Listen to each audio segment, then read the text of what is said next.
여러분, 지금 CNN 본사가 한국발 영상 하나로 난리가 났습니다. 도심 한복판에서 수달이 산다고요? 이게 정말 수도 서울 맞습니까? 한국은 또 과장된 거짓말이겠죠? 워낙 방송 기술이 좋잖아요. 이번 에이펙에 한국을 방문하는데 이곳에 꼭 들리고 와야겠네요. 전 세계 환경 전문가들이 믿을 수 없다는 반응을 보이고 있습니다. 파리도 런던도 베를린도 실패한 도심 생태 복원을 한국이 해냈다는 소식 때문입니다. 더 놀라운 건 그곳에 사는 생명들만이 아니었습니다. 차가 멈추고 사람이 기다리고 자연이 먼저 길을 건너는 도시. 노숙자는 없고 음악, 그림, 예술이 있으며 밤늦게에도 여자 혼자 길을 걸어가기도 했습니다. 늦은 밤 여자 혼자 강가에 앉아서 음악을 듣는다고? 기술이 아니라 사람의 마음이 만든 도시라고요? 미국 CNN 환경 담당 기자가 직접 확인하기 위해 인천공항에 내렸습니다. 무슨 사연인지 지금 바로 들어보겠습니다. 그 전에 댓글에 한국 최고라고 남겨주시면 따스한 행운과 함께 채널 운영에 큰 힘이 됩니다. 안녕하세요. 저는 미국 CNN 환경 담당 기자 데이비드 존슨입니다. 15년 넘게 세계 각국의 환경 문제를 취재해왔습니다. 파리의 센강 오염, 런던의 템스강 복원 실패, 베를린의 슈프레강 악취 문제까지 수없이 많은 현장을 다녔습니다. 그래서 알고 있었습니다. 도심 한복판에서 생태 복원은 불가능하다는 것을 말입니다. 그런데 서울 청계천이 다르다는 제보가 들어왔습니다. 본사에서 보내온 영상을 처음 봤을 때 반신반의했습니다. 고층 빌딩 사이로 맑은 물이 흐르고 수달이 헤엄치고 백로가 날아든다는 내용이었습니다. 컴퓨터 그래픽이거나 관광용 포장일 거라고 생각했습니다. 베이징도 도쿄도 실패한 일을 서울이 해냈다는 건 믿기 어려웠습니다. 그래도 직접 확인해야 했습니다. 저는 인천행 비행기에 올랐습니다. 공항에 내린 순간부터 느낌이 달랐습니다. 바닥이 거울처럼 반짝였습니다. 수천 명이 오가는데도 쓰레기 하나 보이지 않았습니다. 뉴욕 케네디 공항과는 완전히 다른 모습이었습니다. 사람들은 자연스럽게 줄을 서 있었고 아무도 새치기 하지 않았습니다. 입국 심사대를 지나 밖으로 나왔습니다. 공항 직원이 영어로 친절하게 길을 안내해 주었습니다. 표지판이 선명했고 모든 안내문이 한글과 영어로 함께 적혀 있었습니다. 유럽 공항들에서 영어 표지를 찾느라 헤맸던 기억이 떠올랐습니다. 지하철에 올랐습니다. 차내가 조용했습니다. 사람들은 휴대전화를 보거나 책을 읽고 있었지만 통화하는 사람은 한 명도 없었습니다. 뉴욕 지하철은 늘 시끄러운데 말입니다. 좌석에 껌 자국도 낙서도 없었습니다. 창밖으로 보이는 풍경도 인상적이었습니다. 회색 콘크리트만 있을 줄 알았는데 아파트 단지마다 나무가 빽빽했습니다. 서울역에 도착해 밖으로 나왔을 때 놀랐습니다. 하늘이 맑았습니다. 베이징처럼 스모그로 뒤덮인 모습이 아니었습니다. 거대한 도시인데도 공기가 깨끗했습니다. 거리를 걷는 사람들의 표정도 밝았습니다. 바쁘지만 여유가 있어 보였습니다. 호텔로 가는 택시 안에서 창밖을 내다봤습니다. 빌딩 숲 사이사이로 작은 공원들이 보였습니다. 개발만 앞세운 도시가 아니었습니다. 녹색이 곳곳에 스며들어 있었습니다. 신호등에 멈출 때마다 횡단보도를 건너는 사람들을 봤는데 빨간불에는 아무도 건너지 않았습니다. 차가 오지 않아도 말입니다. 저는 노트에 적었습니다. 이건 쇼윈도 도시일 뿐이라고 말입니다. 관광객에게 보여주기 위한 겉모습일 거라고 생각했습니다. 진짜 모습은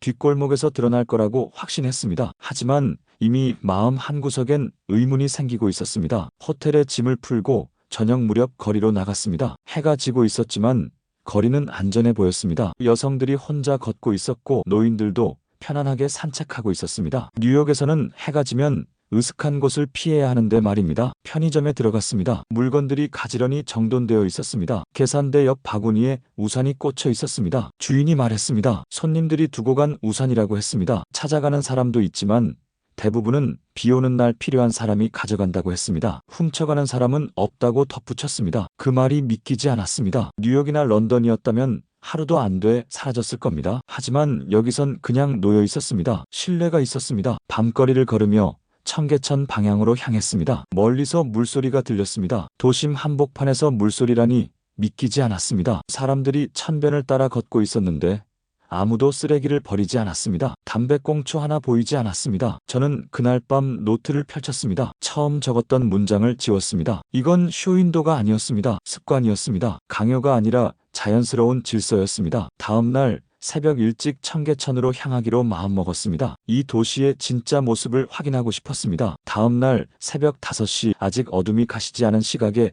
호텔을 나섰습니다. 이 시간이면 청소 차량들이 어젯밤의 흔적을 치우느라 분주할 거라 예상했습니다. 런던의 템스 강변도 새벽에는 쓰레기로 뒤덮여 있다가 해가 뜨기 전에야 깨끗해지니까요. 도시의 민낯은 새벽에 드러나는 법이었습니다. 청계천 입구에 도착했을 때 고요했습니다. 가로등 불빛만 희미하게 물을 비추고 있었습니다. 계단을 내려가자 물소리가 또렷하게 들렸습니다. 그런데 예상과 달랐습니다. 청소 차량도 제복을 입은 직원들도 보이지 않았습니다. 물가로 다가가 쪼그리고 앉았습니다. 손을 담갔습니다. 차갑고 맑았습니다. 손으로 떠서 들여다보니 투명했습니다. 바닥의 돌들이 선명하게 보였습니다. 믿기지 않았습니다. 1000만 명이 사는 거대 도시 한복판에서 이런 물을 본다는 게 말입니다. 카메라를 꺼내 수중 촬영을 시작했습니다. 렌즈를 통해 본 수중 세계는 놀라웠습니다. 작은 물고기들이 무리지어 헤엄치고 있었습니다. 수초가 물결에 흔들렸습니다. 돌 표면에는 이끼가 자라고 있었습니다. 건강한 생태계였습니다. 베를린에서는 상상도 못할 광경이었습니다. 해가 떠오르기 시작했습니다. 동쪽 하늘이 붉게 물들면서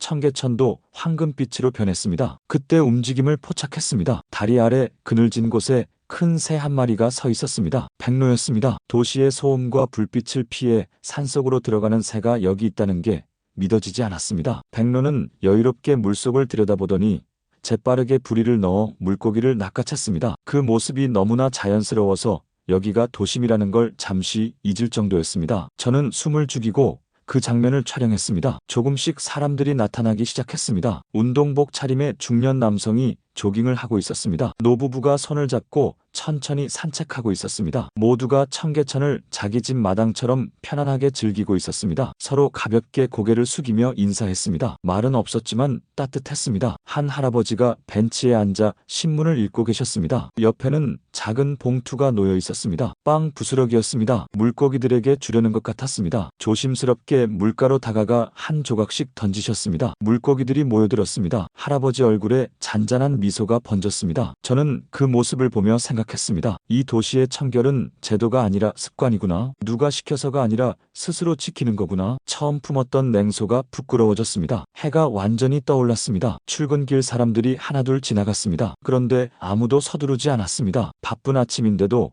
천변을 걸으며 여유를 즐겼습니다. 누군가는 잠시 멈춰 서서 물을 바라보기도 했습니다. 도시가 숨을 쉬고 있었습니다. 저는 카메라를 내려놓고 한참을 서 있었습니다. 마음속 어딘가에 균열이 생기고 있었습니다. 이건 관광용 포장이 아니었습니다. 진짜였습니다. 그날 밤 저는 다시 청계천을 찾았습니다. 이번에는 정말 아무도 없을 시간을 택했습니다. 새벽 3시였습니다. 진짜 모습을 보려면 이 시간이 최적이라고 생각했습니다. 관리 직원들이 나타나기 전 도시의 민낯을 확인하고 싶었습니다. 어둠 속에서 청계천은 완전히 다른 모습이었습니다. 가로등 불빛이 희미하게 물을 비추고 있었습니다. 물소리만 고요하게 들렸습니다. 그런데 저 멀리서 손전등 불빛이 보였습니다. 청소 차량이 나타난 줄 알고 카메라를 준비했습니다. 가까이 다가가 보니 예상과 달랐습니다. 청소 차량도 제복을 입은 직원들도 아니었습니다. 평범한 차림의 시민들이었습니다. 10명 남짓한 사람들이 조용히 물가를 따라 걸으며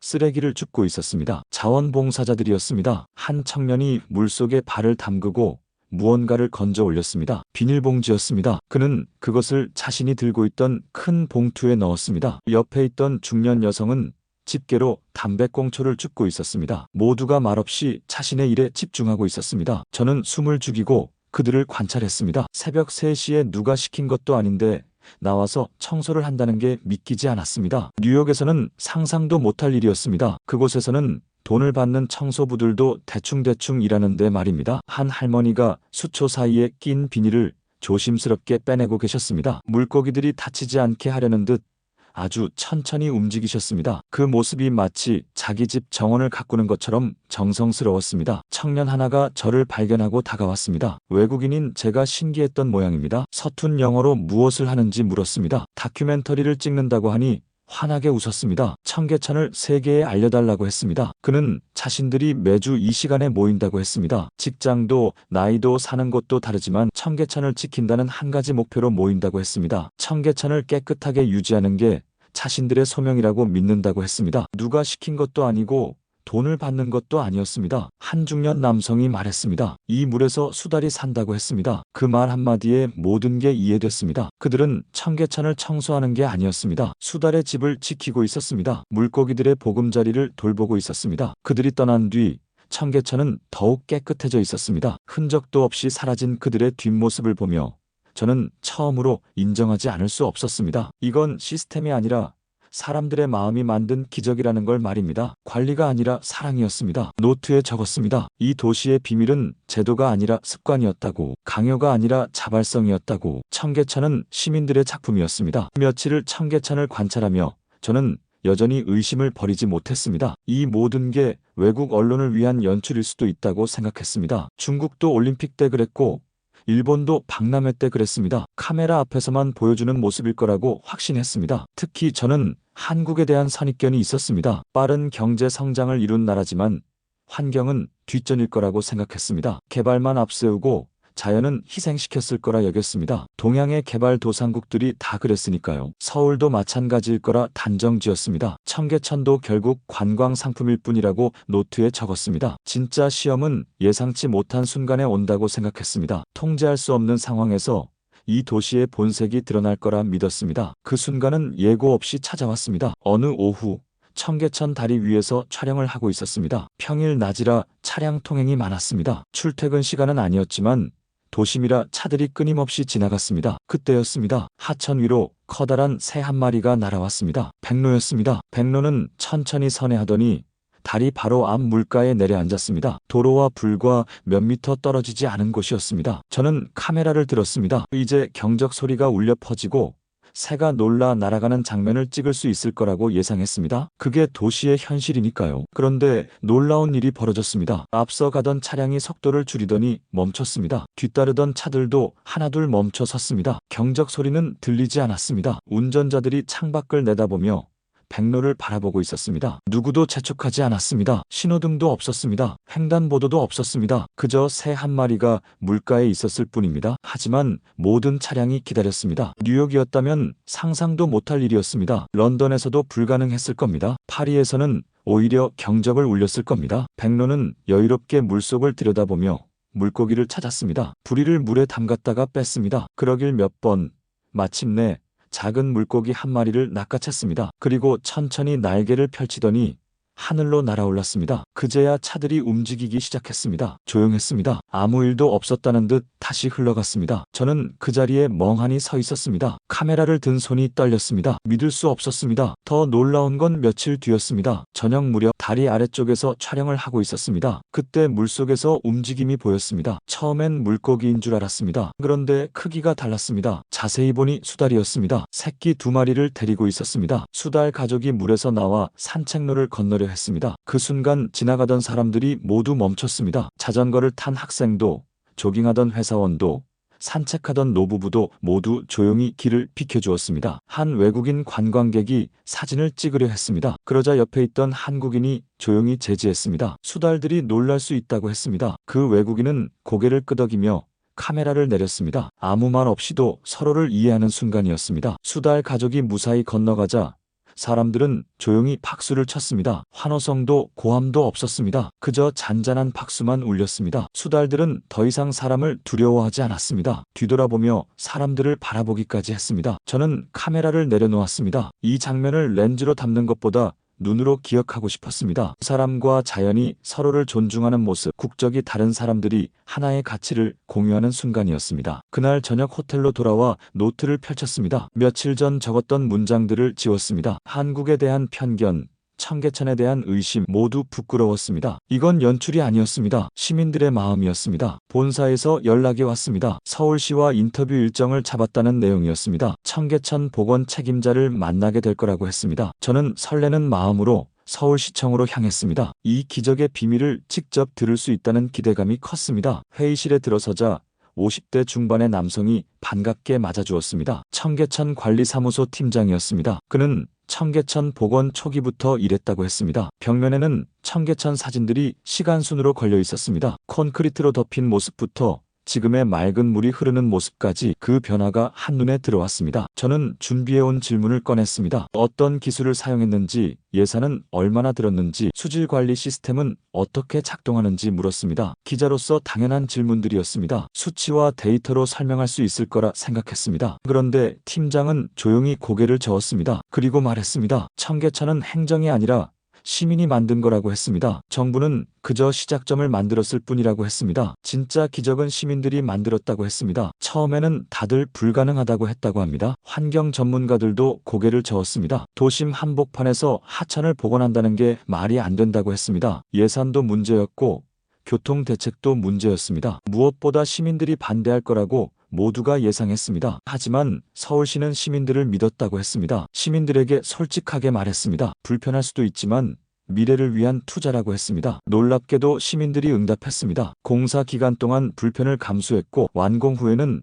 스스로 지키기 시작했습니다. 팀장은 서랍에서 두툼한 파일을 꺼냈습니다. 시민들이 보낸 제안서와 감사 편지들이었습니다. 청계천을 더 좋게 만들기 위한 아이디어들이 빼곡했습니다. 한 초등학생은 물고기들을 위해 그늘을 만들어달라고 그림까지 그려보냈습니다. 대학생들은 수질 모니터링 자원봉사를 제안했습니다. 매일 아침 자원봉사자들이 나온다고 했습니다. 돈을 받는 것도 아닌데 물고기 밥을 주고 수질을 확인하고 쓰레기를 줍는다고 했습니다. 심지어 수달이 나타나면 시민들이 먼저 신고해서 보호 조치를 취한다고 했습니다. 저는 물었습니다. 어떻게 시민들을 그렇게 만들었느냐고, 어떤 캠페인을 했느냐고, 어떤 교육 프로그램을 운영하느냐고 물었습니다. 서구 사회에서는 모든 게 프로그램으로 이루어지니까요. 팀장은 다시 고개를 저었습니다. 캠페인도 교육도 없었다고 했습니다. 그저 시민을 믿었을 뿐이라고 했습니다. 청계천이 시민들의 것이라고 말했을 뿐이라고 했습니다. 그리고 시민들이 스스로 주인이 되었다고 했습니다. 그날 오후 서울시장을 만났습니다. 시장은 직접 청계천 현장으로 저를 안내했습니다. 걸으면서 이야기를 나눴는데 한 문장이 특히 기억에 남았습니다. 이건 행정이 한 일이 아니라 시민이 만든 도시라고 했습니다. 저는 그날 깨달았습니다. 유럽의 도시들이 실패한 이유를 말입니다. 우리는 시민을 믿지 않았습니다. 관리와 통제만 생각했습니다. 하지만 서울은 달랐습니다. 시민을 파트너로 생각했고 그들이 응답했습니다. 청계천의 비밀은 기술이 아니라 신뢰였습니다. 청계천 근처를 혼자 걸었습니다. 촬영도 인터뷰도 없이 그냥 한 명의 관광객처럼 말이었습니다. 골목길을 걷다가 오래된 사진관 하나를 발견했습니다. 간판이 발에서 글씨가 잘 보이지 않을 정도로 낡은 곳이었습니다. 유리창 너머로 흑백 사진들이 보였는데 그 중에 청계천 사진이 있어서 들어가 봤습니다. 사진관 주인은 70대 할아버지였습니다. 제가 청계천 다큐멘터리를 찍는다고 하니 눈빛이 반짝이셨습니다. 할아버지는 먼지 쌓인 앨범을 꺼내 오셨습니다. 첫 장을 펼치자 60년대 청계천 사진이 나왔습니다. 맑은 물에서 아이들이 물장구 치고 있었습니다. 할아버지도 그중 한 명이었다고 하셨습니다. 그때는 물이 정말 깨끗해서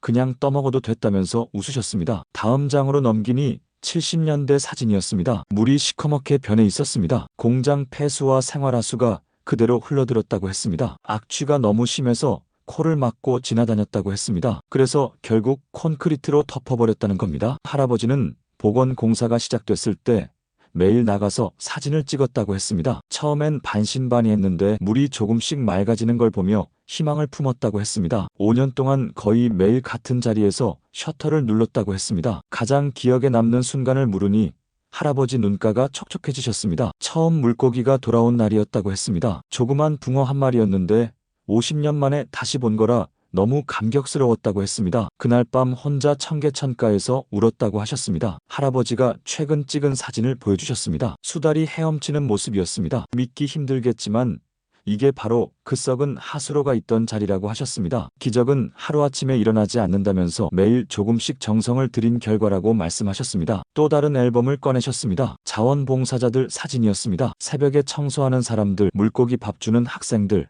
수질 검사하는 시민들까지 할아버지는 그들 모두를 기록했다고 했습니다. 이름 없는 영웅들이라면서 말입니다. 한 장의 사진이 특히 눈에 들어왔습니다. 비 오는 날 우산도 없이 청계천을 지키는 한 할머니의 모습이었습니다. 할아버지가 설명했습니다. 태풍이 온다는 예보에 혼자 나와서 낙엽을 치우고 계셨다고 했습니다. 물이 범람할까봐 걱정되셨던 거라고 했습니다. 저는 그 사진들을 보며 깨달았습니다. 청계천은 단순한 복원 프로젝트가 아니었습니다. 시민 한 명 한 명의 이야기가 모여 만들어진 역사였습니다. 정부가 시작했지만 완성한 건 이름 없는 시민들이었습니다. 사진관을 나서며 할아버지가 말씀하셨습니다. 세계에 꼭 전해달라고 했습니다. 청계천은 서울시민 모두의 작품이라고 했습니다. 저는 고개를 끄덕였습니다. 이 이야기를 전 세계에 알리겠다고 다짐했습니다. 며칠 후 저녁 무렵 청계천을 다시 찾았습니다. 이번에는 다리 아래쪽을 자세히 살펴보고 싶었습니다. 뉴욕이나 런던의 다리 밑은 대부분 어둡고 을씨년스러운 곳입니다. 노숙자들이 머물거나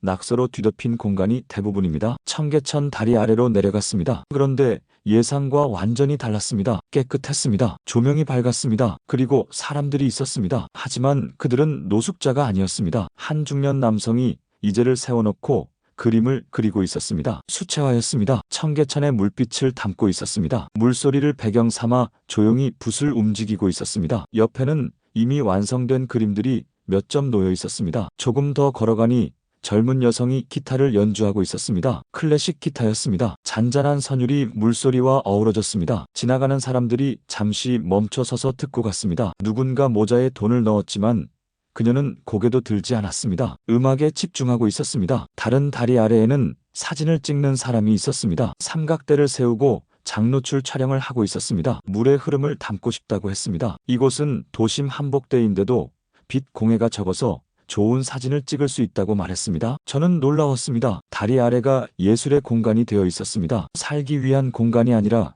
창조의 공간이었습니다. 어두운 피난처가 아니라 밝은 작업실이었습니다. 한 화가에게 물었습니다. 왜 이곳에서 그림을 그리느냐고 했습니다. 그는 웃으며 대답했습니다. 이곳이 편안하다고 했습니다. 물소리가 마음을 안정시킨다고 했습니다. 무엇보다 안전하다고 했습니다. 밤에도 혼자 작업할 수 있다고 했습니다. 기타 연주자도 말했습니다. 청계천은 자신의 뮤즈라고 했습니다. 물이 흐르는 소리가 영감을 준다고 했습니다. 여기서 연주하면 마음이 평화로워진다고 했습니다. 저는 깨달았습니다. 도시가 진화했다는 걸 말입니다. 생존의 공간에서 창조의 공간으로 변했다는 걸 말입니다. 청계천은 단순히 깨끗한 물이 흐르는 곳이 아니었습니다. 사람들의 마음이 쉬고 예술이 숨쉬는 곳이었습니다. 밤이 깊어졌지만 그들은 여전히 그곳에 있었습니다. 그림을 그리고 음악을 연주하고 사진을 찍었습니다. 아무도 그들을 방해하지 않았습니다. 지나가는 시민들도 조용히 감상하고 갔습니다. 도시가 예술을 품고 있었습니다. 런던으로 돌아온 저는 한 달 동안 편집실에 틀어박혀 있었습니다. 청계천에서 찍은 영상들을 보고 또 보면서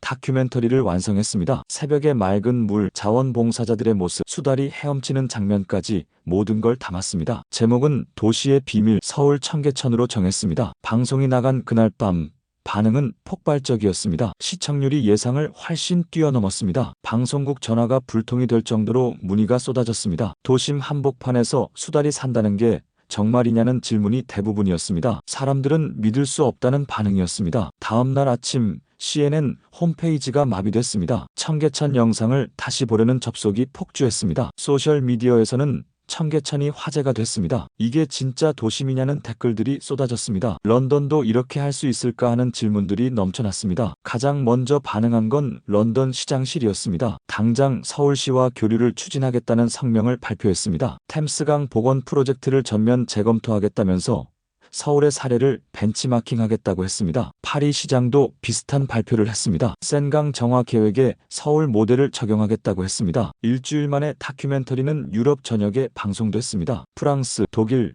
네덜란드, 이탈리아, 스페인까지 각국 방송사가 앞다투어 방영권을 사갔습니다. 환경 다큐멘터리로는 역대 최고 기록이었습니다. 베를린에서 환경 컨퍼런스가 열렸습니다. 저는 연사로 초청받았습니다. 강연장은 사람들로 가득 찼습니다. 독일 환경부 장관까지 참석했습니다. 저는 청계천 영상을 보여주며 말했습니다. 기술의 문제가 아니라고 했습니다. 시민의 마음을 얻는 게 핵심이라고 했습니다. 그 말에 장내가 술렁였습니다. 한 환경학자가 손을 들었습니다. 그럼 우리도 할 수 있느냐고 물었습니다. 저는 고개를 끄덕였습니다. 서울이 보여준 건 돈이나 기술이 아니라 신뢰였다고 했습니다. 시민을 믿으면 시민이 응답한다고 말했습니다. 며칠 후 이탈리아 밀라노 시장단이 한국 방문을 발표했습니다. 체코 프라하도 스페인 바르셀로나도 뒤따랐습니다. 전 유럽의 도시 계획 담당자들이 서울행 티켓을 끊기 시작했습니다. 청계천을 직접 보고 배우겠다는 거였습니다. 1년 후 저는 세 번째로 서울을 찾았습니다. 이번에는 CNN 특집 프로그램 진행자로서였습니다. 청계천이 바꾼 세계라는 제목으로 생방송을 준비하고 있었습니다. 런던,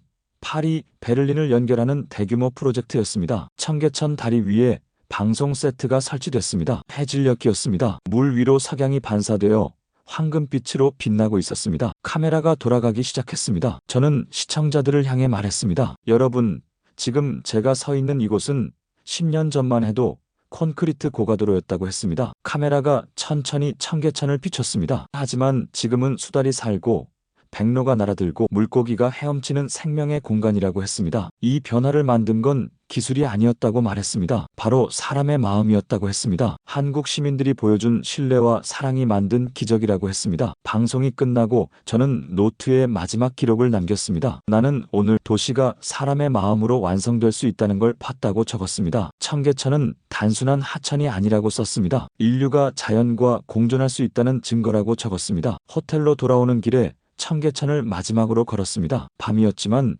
여전히 사람들이 있었습니다. 조용히 산책하는 연인들, 벤치에 앉아 책을 읽는 학생, 물을 바라보는 노인이 보였습니다. 모두가 평화로워 보였습니다. 그때 물속에서 움직임이 보였습니다. 수달이었습니다. 혼자였습니다. 저를 잠깐 바라보더니 다시 물속으로 사라졌습니다. 마치 작별 인사를 하는 것 같았습니다. 저는 작게 손을 흔들었습니다. 고맙다고 속으로 말했습니다. 희망을 보여줘서 고맙다고 했습니다. 비행기 안에서 창밖을 보며 생각했습니다. 청계천에서 흐르는 건 물이 아니라 사람들의 마음이었다고 떠올렸습니다. 기술이 아니라 신뢰였다고 깨달았습니다. 한국이 세계에 전한 메시지는 바로 그것이었습니다. 청계천의 물은 계속 흐르겠지만 그곳에서 만난 사람들의 마음은 영원히 제 기억 속에 남을 겁니다. 그리고 그 마음이 이제 전 세계로 흐르고 있었습니다. 오늘 사연은 여기까지입니다. 감동 그리다에서 사연 전해드렸습니다.